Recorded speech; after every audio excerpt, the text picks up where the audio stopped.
Hey everybody, I'm Alan Butler with Butler Contracting, where we're doing simple better. Today we're going to talk about porch post.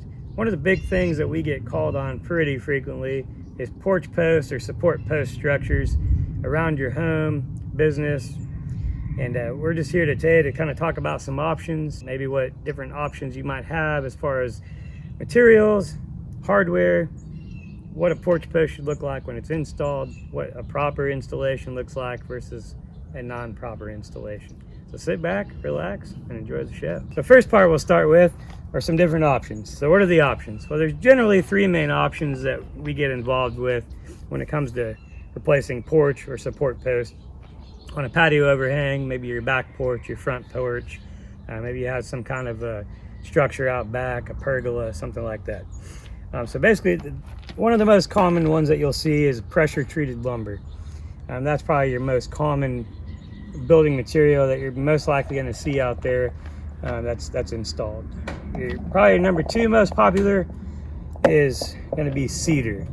Cedar is a good wood. It's hard.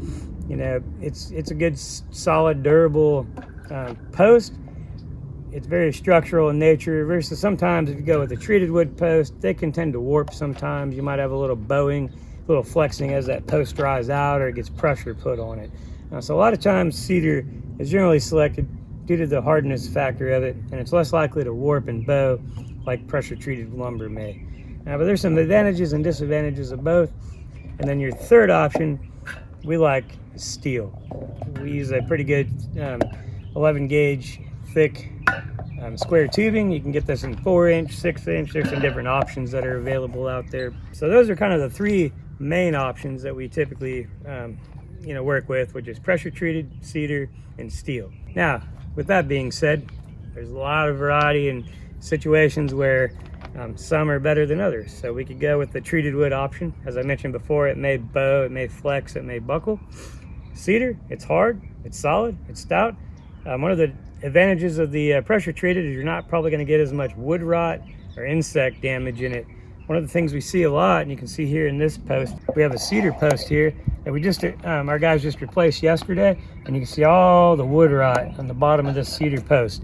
While the post is hard and durable and solid, it got a lot of wood rot built up in the bottom of it. You normally don't see this level of decay and deterioration in a treated post. Carpenter ants, termites like to move into these things. Contrary to popular belief, wood-destroying insects will get into cedar and infest them.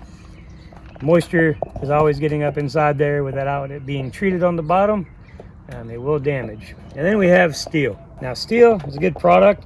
It's going to be very, very durable for the long haul. Really the biggest disadvantage with the steel, sometimes people don't like the look of it when it's just a steel beam painted out on their house. The other aspect is you've got to keep it painted and sealed pretty regularly for surface rust. Sometimes you can get water or moisture trapped in it and it might create some staining on your concrete on your patio. Those are the three big options: treated wood, cedar, and steel.